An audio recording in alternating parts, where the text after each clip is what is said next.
शर्मिंदा हैं तेरे कातिल जिंदा है। बापू हम शर्मिंदा हैं, तेरे कातिल जिंदा है।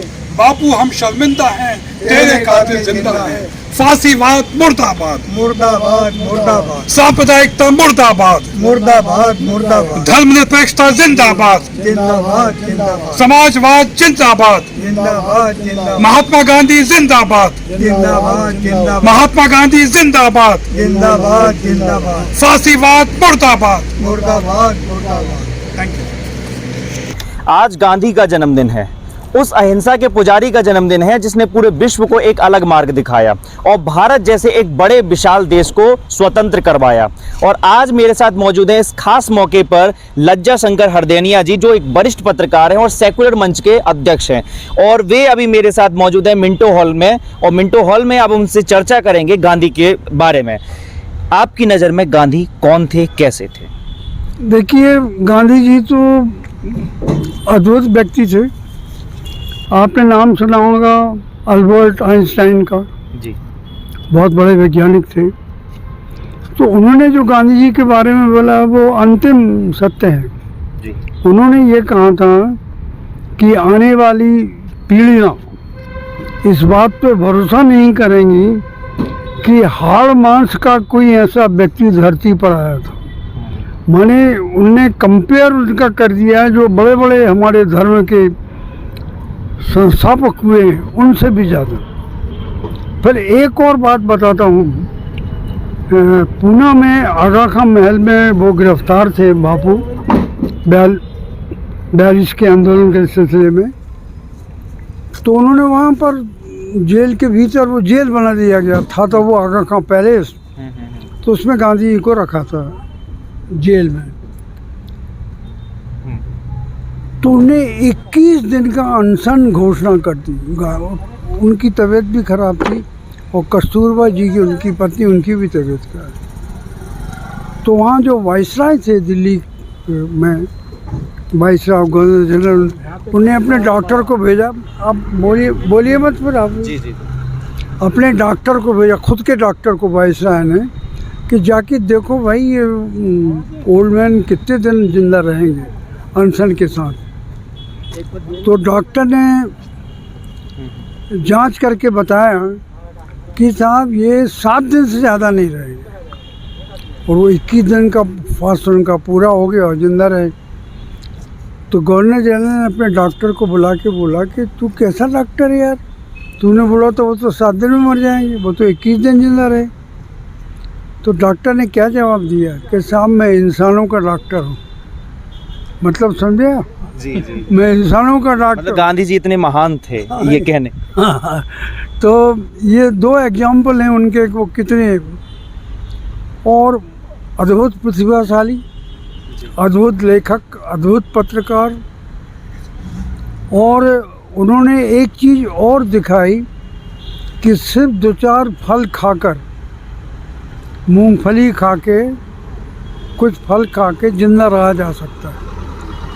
सुबह 9 बजे उनका लंच हो जाता था और शाम को 4 बजे उनका डिनर। इतना खा के उनने इतना महान काम किया।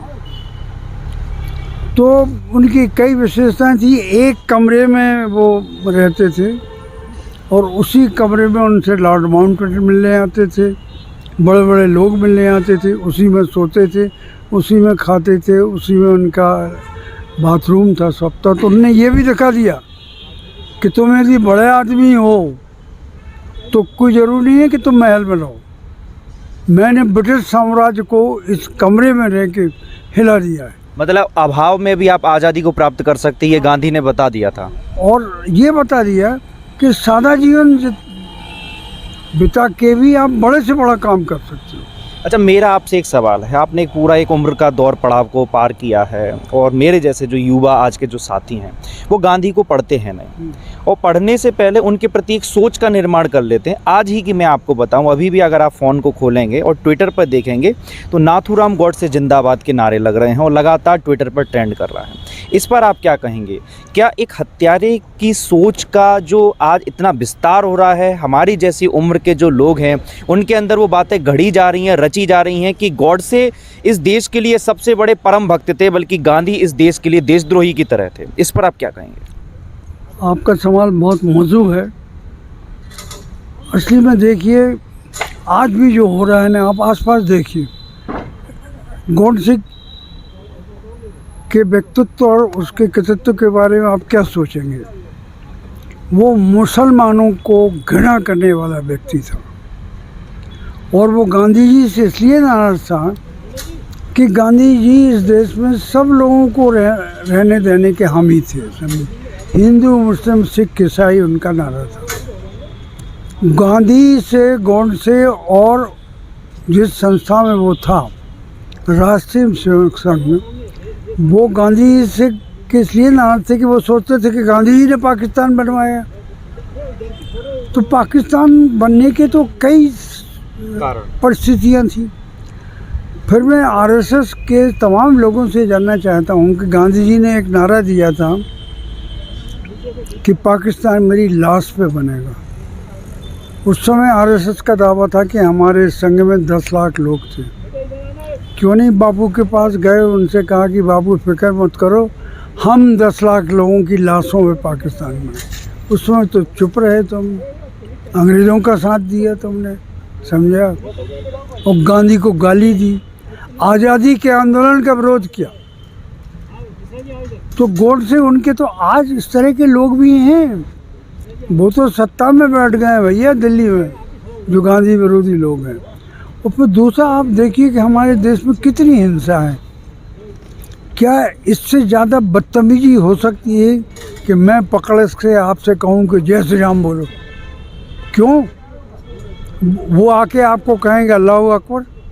तो चारों तरफ हिंसा है हमारे देश में, हिंसा इतनी। लोकतंत्र में तानाशाही जैसा रवैया आज इस देश में मौजूद है।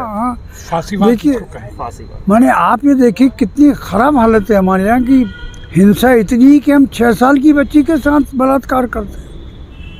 तो जिस देश में ऐसा वातावरण हो, उस वातावरण पे हम नियंत्रण ना पा सकें, उस देश में तो गॉडसे की पूजा लाजमी है। चलिए, क्यों नहीं हिंसा के खिलाफ इस देश में आंदोलन होता है? एक चीज़ और मैं यहाँ पर आपसे पूछूंगा, जब हमारे देश के प्रतिनिधि जब यूएन में जाते हैं या किसी भी देश में जाते हैं, तो वहाँ भी गांधी के नाम का डंका बजाते हैं, गांधी के चरित्र को और उनके चेहरे को वहाँ पर उपयोग करते हैं। मैं यहाँ पर उपयोग शब्द का प्रयोग करूँगा। लेकिन जैसे ही यहाँ पर वो लोग आते हैं, उनके जो समर्थक हैं वो गॉडसे के नाम का डंका बजाते हैं, गांधी बद जैसे शब्दों का प्रयोग करते हैं। तो ऐसी चीज़ों के ऊपर आप क्या कहेंगे? क्या गांधी की जो प्रतिमा है वो भले ही आज तोड़ी जा रही है, क्या उनके विचारों को तोड़ा जा सकता है? उनके विचारों को खत्म किया जा सकता है? देखिए, उनके विचारों को इसलिए नहीं तोड़ा जा सकता कि आपको मालूम हो कि यूनाइटेड नेशंस ने गांधी को अहिंसा के प्रतीक के रूप में, युद्ध विरोध के प्रतीक के रूप में अपनाया है।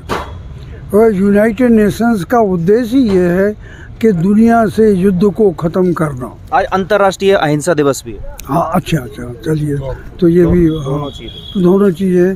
तो अब सवाल ये है कि यूनाइटेड नेशंस के उद्देश्यों को और गांधी के उद्देश्यों को समान माना गया है, उनमें कोई अंतर नहीं है। बिल्कुल। यूनाइटेड नेशंस की स्थापना इसलिए हुई थी कि युद्ध को रोका जाए। हमारे यहाँ के सबसे बड़े दार्शनिक थे डॉक्टर राधाकृष्णन, तो उन्होंने यूनाइटेड नेशंस की एक और संस्था है यूनेस्को, उसमें भाषण देते हुए उन्होंने कहा कि युद्ध के बीज मस्तिष्क में पैदा होते हैं। युद्ध के बीज मस्तिष्क में पैदा होते हैं। तो जब तक युद्ध के बीज जो मस्तिष्क में फल फूल रहे हैं उनको नहीं ख़त्म करेंगे, तब तक हिंसा भी ख़त्म नहीं होगी। आज अफ़गानिस्तान में क्या हो रहा है और अमेरिका क्या करती है? अमेरिका हमको आपको लड़ाती है और फिर अपने यहाँ बने हथियारों को बेचती है। सबसे बड़ा हथियार का व्यापारी कोई है तो आज अमेरिका है। पश्चिम के कई देश ये करते हैं। तो हमारे देश से अपेक्षा थी दुनिया में कि हम शांति का काम करेंगे। जवाहरलाल नेहरू शांति के बड़े प्रतीक थे। दुनिया में जब तक वो रहे उन्होंने शांति के लिए काम किया। बांडू कॉन्फ्रेंस बुलाई, पंचशील का नारा दिया, कोरिया में जब युद्ध हुआ तो उसको शांत करने की कोशिश की, वियतनाम में जब युद्ध हुआ तो उसको शांति करने की, आंदोलन को बढ़ाया। सब पूरे विश्व में। और जवाहरलाल नेहरू कौन थे?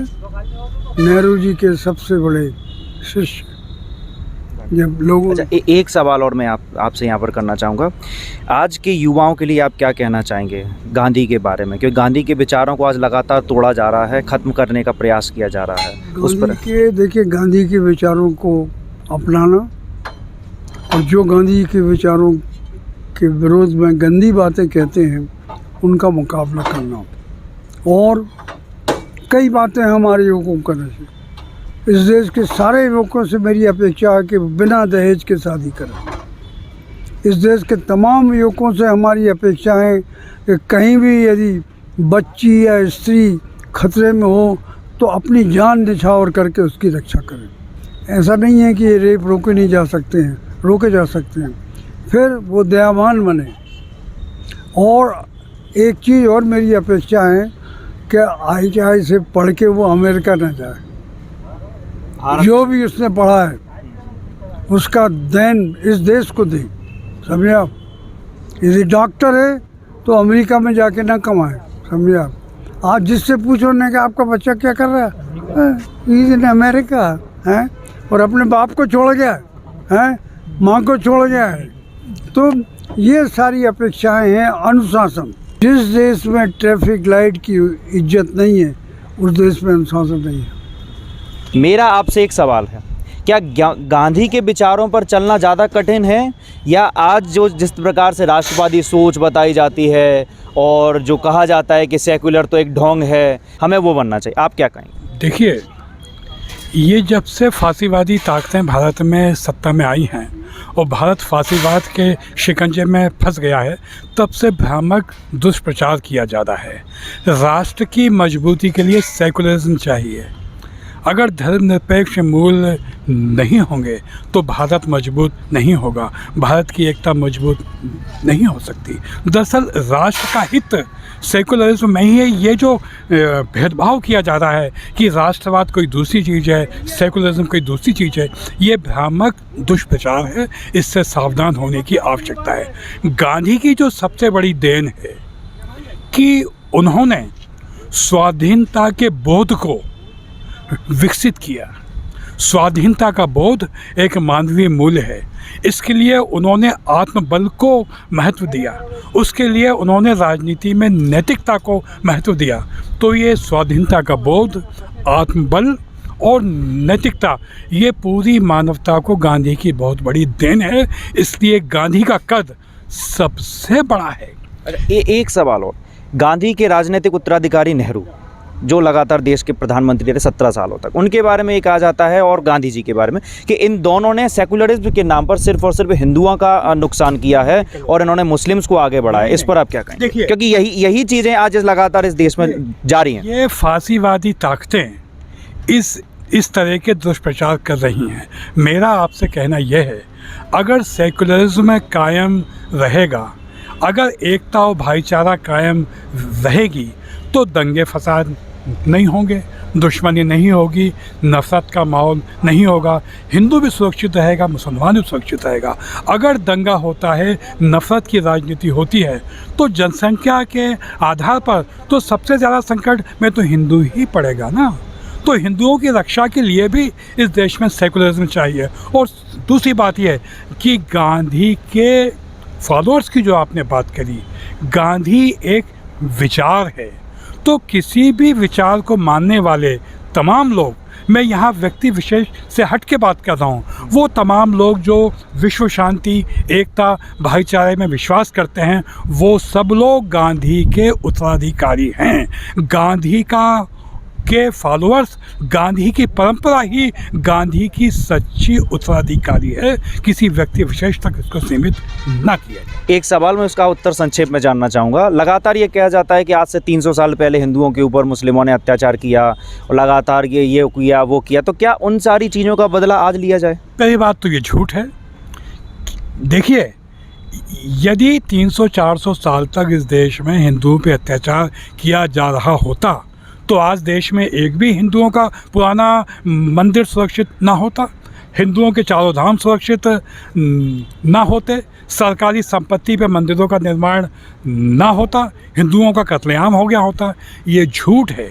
ये सांप्रदायिक फांसीवादी ताकतें और ख़ासतौर पर राष्ट्रीय स्वयंसेवक संघ जो है वो अपना फांसीवादी एजेंडा लागू करने के लिए इस तरह से मुसलमानों के खिलाफ दुष्प्रचार कर रही है। दूसरी बात यह, शासक का वर्ग दूसरा होता है, प्रजा का वर्ग दूसरा होता है। हम आम जनता हैं, हमको अपने आप को किसी भी हिंदू या मुस्लिम शासक से जोड़ के नहीं देखना चाहिए। सामंतवाद का चरित्र दूसरा होता है, जनता का चरित्र दूसरा होता है। शासक की सोच धर्मनिरपेक्ष होनी चाहिए। और दूसरी बात ये जो कहा जाता है 500 साल की गुलामी, 200 साल की गुलामी, 5000 साल की गुलामी, हमको इन शब्दों से सावधान रहना चाहिए। इस देश की जनता को सच्ची वास्तविक आज़ादी तो 15 अगस्त 1947 को ही प्राप्त हुई, जब जनता का राज आया, लोकतंत्र आया। किसी भी बादशाह शासक का राजा का जो राज है वो जनता का शासन नहीं हो सकता, चाहे वो अशोक हो, चाहे वो बादशाह हो कोई, चाहे विक्रमादित्य हो, चाहे कोई भोज हो। वो जनता का शासन नहीं था, जनता का शासन तो अब आया।